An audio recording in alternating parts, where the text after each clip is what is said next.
ya emang kemauan orang tua ya udah lah mbak, kamu mondok aja gitu. Ya udahlah, ya karena ridho Allah firdaul walidain gitu. Ya udah. Kalau orang tua nonton yang mau disampaikan untuk ibu, terima kasih udah berjuang sampai saat ini dari. Hai, assalamualaikum. Nama saya Telarika dari kelas 12 IPS 3, asal saya dari Purbalingga. Nama saya Masalatul Umaroh dari kelas 12 IPS 3, asal saya Banjarnegara. Sweet. Ting, ting, ting, ting.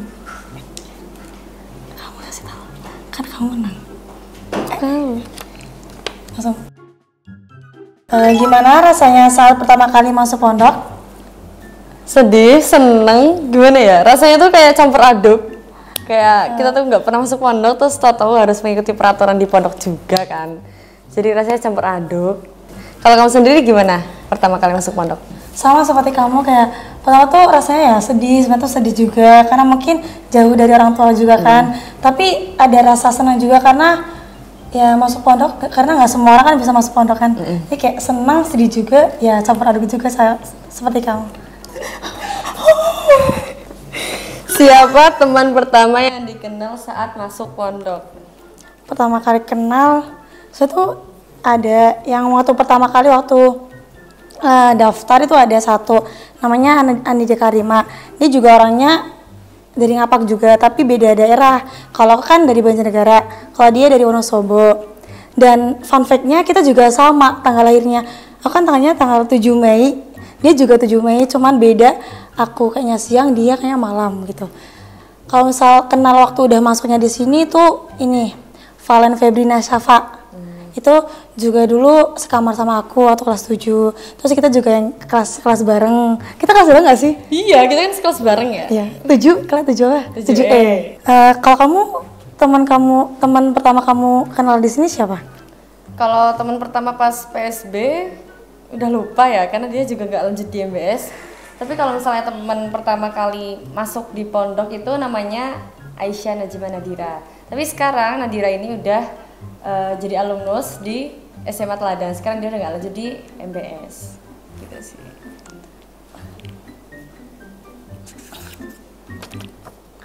Mondok atas kemauan sendiri atau disuruh orang tua? Atas kemauan sendiri. Kenapa mau mondok? Pertama ya karena pergaulan sih, pergaulan remaja zaman sekarang itu kan Ya, menakutkan banget kan, apalagi di apa ya yang emang zaman itu milenial banget. Terus kayak berpikir nggak usah deh kalau misalnya di negeri tuh takut gitu loh, apalagi pergaulan antara cowok dan ceweknya juga.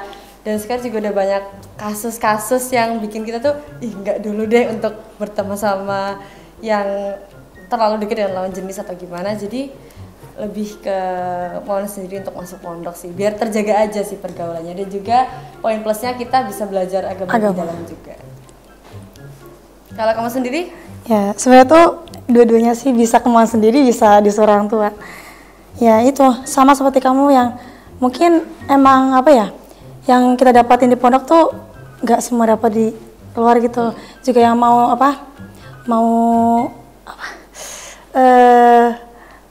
terjaga juga diri ini tuh. Juga ya emang kemauan orang tua ya udah lah mbak, kamu mondok aja gitu. Ya udahlah, ya karena ridho Allah firdaul walidain gitu. Ya udah. Jadi ya apa menurut orang tua aja juga ya, seiring berjalan waktu kan juga bisa nerima kalau misal di pondok gitu. Kenapa memilih MBS? Ya karena mungkin emang ini pilihan dari Allah ya. Ya mungkin juga ya gimana lagi. Ya sedikit cerita. Jadi itu dulu tuh orang tua aku tuh yang kayak bingung mau naruh aku tuh di mana, maksudnya mau sekolahin aku tuh di mana gitu loh. Terus nah orang tua aku tuh pada waktu itu tuh ke ini loh, ke sebuah bank mau ambil duit ya. Habis itu ketemu nih sama temennya. Nah bapak-bapak juga. Terus ini kayak temen waktu mungkin SMA-nya. Terus nanya, mungkin bapaknya tuh kayak berkeluh kesah nih, Ulma mau taruh mana ini gitu kan.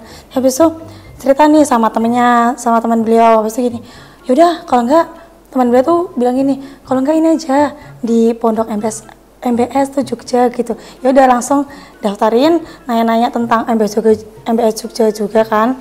Nanya-nanya terus habis itu memperdalami mungkin MBS Jogja tuh gimana tentang pendidikannya mungkin dalam non akademik sama akademiknya gitu. Habis itu ya udah Hamin berapa gitu sebelum ujian langsung daftar. Daftarnya offline ke sini. Gitu Ustazah. Oh, ya. Kenapa kamu milih MBS? Karena faktor pertama tuh karena ada saudara di sini. Saudara saya dulu angkatan 7 sama angkatan 10. Terus habis itu karena saudara juga di sini dan bingung mau milih pondok mana. Meskipun sebelumnya aku tuh udah daftar di Tarna Al-Qur'an. Cuma karena waktu itu karena faktor di sana pembangunan tuh baru jadi dan juga ya intinya terlalu berat lah gitu. Dan juga di sana SMA tuh masih pakai C kalau nggak salah yang belum terverifikasi sama Kemendikbud atau yang menteri-menteri kayak gitu kan. Nah jadinya masuk ke MBS ikut sama saudara juga gitu. Apa itu? Sudah hafal berapa juz dan gimana metode hafalannya? Seperti yang ada di sini kan juga ada dua metode gimana hafal kan. Ya saya ikutnya yang reguler. Nah jadi udah berapa Ustaz berapa Us? 3 aja cukup karena nggak banyak. Metode hafalnya ya talaki bareng-bareng teman. Jadi nanti kita kumpul di kelas, habis itu ada ustazanya yang dampingin kita gimana cara baca yang benar, gimana tajwid yang benar. Habis itu kita ngikutin ustazanya apa yang disampaikan sama ustazah. Kalau kamu gimana caranya untuk menghafal Al-Quran? Fun fact aja, for your information, aku udah tahfidz khusus dari kelas 8. Waktu itu kita ada bertujuh.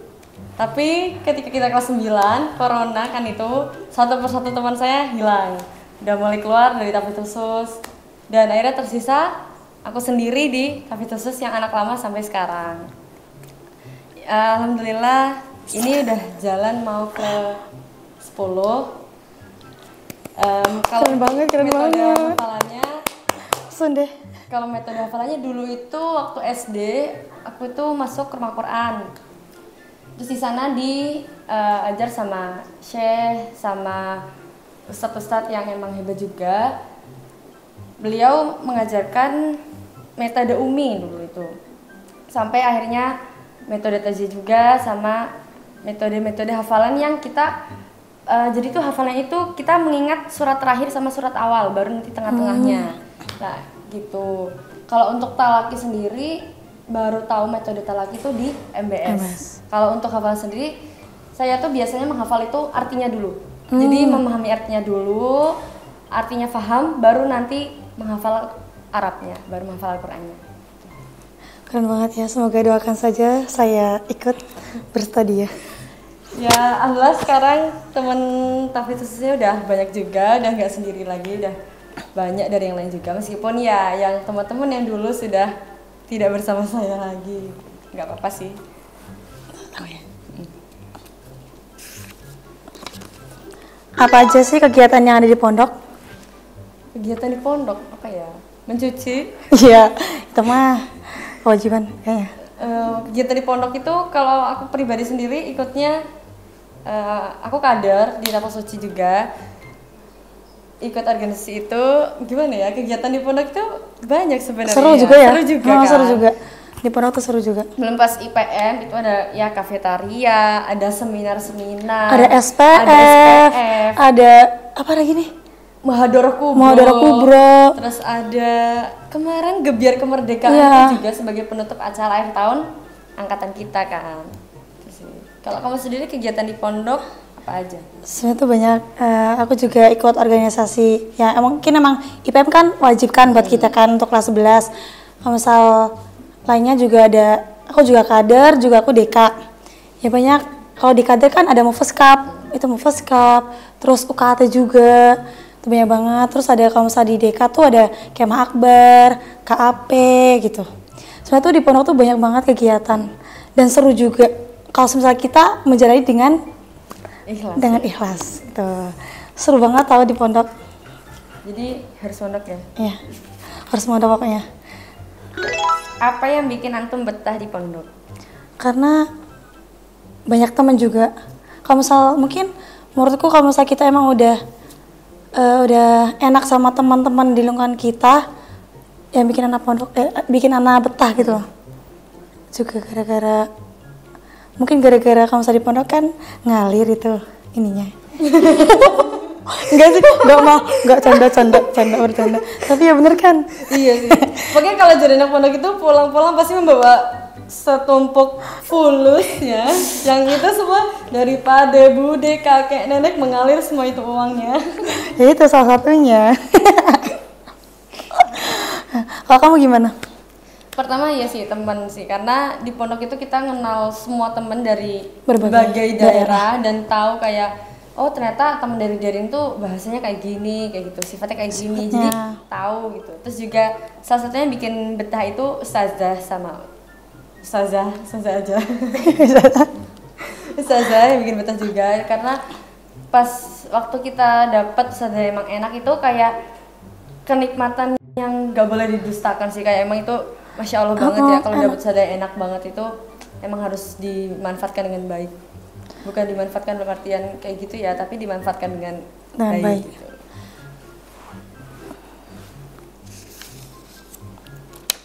Siapa ustadz dan ustazah yang antum sukai? Kalau ustazah Diandra, karena ya beliau baik banget dan juga sosok figur yang emang Insya Allah ya. Yang kedua ada Ustazah Fana, tapi beliau sudah keluar dari MBS. Kalau untuk Ustadz sendiri, Ustadz Bahari. Iya benar, Ustadz Bahari sih. Sangat top sekali. Kalau kamu, Ustazah yang disukai siapa? Ya itu sama, yang pertama Ustazah Diandra. Beliau juga yang baik banget ke kita, juga yang kayak jadi sosok figur contoh gitu loh buat kita. Yang kedua Ustazah pembina TS sih Ustazah. Beliau juga yang kayak beliau yang benar-benar ya bimbing kita juga sih, maksudnya selalu ada kalau misalnya kita butuh bantuan juga gitu loh Ustazah. Gitu. Sama kalau Ustadz Bahari. Sudah berapa lama mondok? Berjalan 6 tahun dari SMP di MBS. Kalau kamu? Sama, mondok juga hampir berjalan 6 tahun karena fun fact-nya kita satu kelas. Kita satu asrama kemarin kelas 7, terus satu organisasi juga, satu kelas juga sampai kelas 12 ini. Dari SMP nggak sih Tal? 7E, 8E, 9E, 10 IPS 3, 11 dulu. 11 IPS 3, sama 12 IPS 3. Ya besok kita baru berpisah, dia Tinteng dan saya Sosum. Tapi kita bakal ketemu lagi di Pimda. Iya. Ya di Pimda berapa tahun? Pimda 1. Iya, Pimda 1. Terus, apa pelajaran berharga yang didapatkan selama mondok? Pelajaran agama sih. Karena pelajaran agama mungkin nggak semua orang tuh dapat, apalagi yang dalam negeri, yang di luar negeri gitu. Ya itu niatnya juga memondok kan, kita juga belajar tentang agama juga. Karena kan pada dasarnya kita hidup juga nggak cuman nyari dunia juga, nggak cuman nyari dunia, kita juga nyari akhirat juga. Gitu. Kalau kamu? Pelajaran berharga yang didapatkan selama mondok, ya sih pertama jelas pelajaran agama, karena ya lihat teman-teman kita yang alumnus atau teman-teman kita yang di luar yang udah nggak mondok itu sangat kelihatan sekali kan. Gimana pergaulannya, gimana adabnya juga kepada orang tua. Mondok itu menurut aku sih hal emas yang nggak bisa semua orang dapatkan sih. Jadi karena ketika mondok itu kita bakal dapat bahasa Arab, dapat agamanya, dapat dunianya, dapat ya insya Allah semuanya 100% dapat gitu loh di pondok. Jadi dan menurut aku kalau misalnya kita mondok, ketika nanti kita di masyarakat tuh bisa lebih luas aja sih gitu kalau misalnya kita mondok. Hal apa yang mengesankan selama berada di pondok? Hal yang mengesankan yang pertama pas jadi PM sih. Pas jadi PM, SPF, lomba-lomba juga karena lomba-lomba selama aku ikut di pondok ini 3 tahun SMA ini, 6 tahun di SMP SMA itu yang bikin jadi pelajaran berharga banget karena bisa tahu kemampuan-kemampuan teman-teman di luar juga dan ketemu sama orang-orang hebat juga. Terus hal yang mengesankan juga kelas 12 ini sepertinya banyak ya. Tapi tentang bukan mungkin nggak organisasi mungkin kayak ujian-ujiannya sih, ujian kelas 12 ini. Belum nanti kita juga menghadapi ujian tahfidz, ujian tulis, ujian pondok, amaliyah tadris dan ujian yang lain yang mungkin bisa jadi hal yang mengesankan sih. Kalau kamu sendiri, apa hal yang mengesankan selama di pondok? Sebenarnya tuh banyak, mungkin dari kelas 10 yang kita bareng-bareng ngadain Muhadharah Kubro, habis itu yang jadi Mudabiro, yang awalnya kita udah vakum dari MBS selama 1 tahun, terus masuk ke sini langsung jadi Mudabiro tuh, ya sebenarnya tuh agak berat banget nggak sih Tal? Ya habis itu kelas 11 langsung jadi IPM, terus kita juga ikut jadi kader, habis itu dari DK, mungkin ya emang sehektik itu, tapi kalau misalnya kita jalani benar-benar tuh saya tuh enak banget gitu kalau misalnya berorganisasi tuh. Terus habis itu ya mungkin selama ini kita juga melaksananya dengan ikhlas, tapi juga kadang dengan air mata juga gitu. Tapi menurut aku banyak air matanya nggak sih dari Wanis? Kadang buah hasil gitu. Iya sih. Dan juga fun fact, selama aku di pondok aku nggak pernah punya ADO. ADO itu kayak anggota kamar, aku tuh nggak pernah punya karena ketika aku kelas 10 itu kamarku isinya tuh musrifah sama IPM. Jadi aku yang kelas 10 tuh Mudabiro tapi nggak punya ADO. Terus kelas 11 di Badila 106 itu aku juga cuma kelas 11 sama kelas 12 isinya. Jadi nggak punya ADO juga. Terus ini kelas 12 ya sudah isinya satu kamar isinya kelas 12. Jadi selama aku mondok itu aku nggak pernah ya namanya merasakan punya anggota kamar atau ADO. Itu sih yang menurut aku kurang berkesan untuk selama di pondok gitu. Pertanyaan terakhir. Kalau orang tua nonton, apa yang mau disampaikan?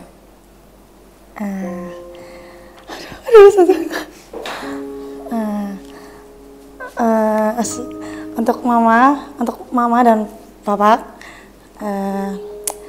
terima kasih atas selama ini telah bimbing Ulma sampai hari ini, dan juga maaf kalau semisal selama ini Mbak Ulma punya salah, mungkin kekurangan, itu Ulma tuh minta maaf banget.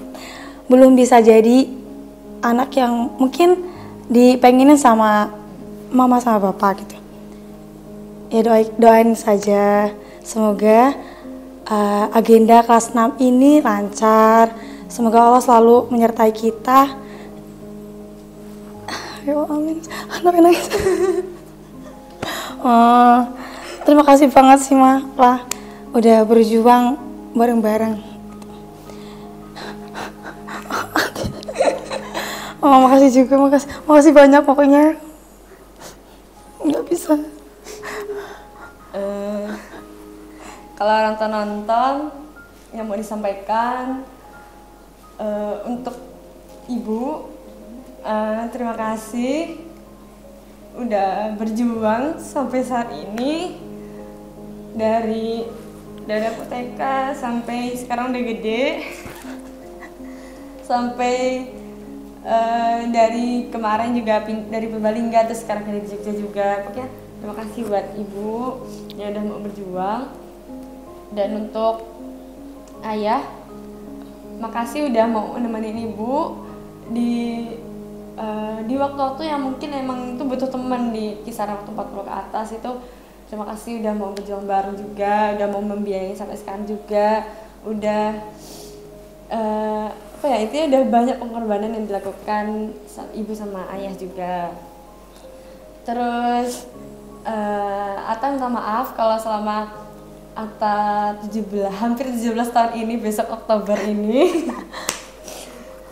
itu belum bisa jadi anak yang membanggakan, belum bisa ngasih prestasi atau belum bisa mengasih yang terbaik untuk ayah dan ibu. Ya semoga di kelas 6 ini bisa menjadi langkah terbaik yang bakal kita lakuin nanti, mau ke UNIF, Amin. mau ke tempat kerja impian kita juga, atau mungkin ada yang mau menikah dulu. ini dulu, Atala dulu. Makasih. Terima kasih. Semoga doa ayah dan ibu untuk kita semua ya dilancarkan ujian-ujiannya di kelas 6. Semuanya lancar, wisuda sampai juga wisuda lancar. ya, amin. Wisuda semua satu angkatan, bareng, gak ada yang gak di wisuda. Pokoknya semuanya harus wisuda ya, angkatan 11 ini, gak boleh ada yang enggak. Itu sih.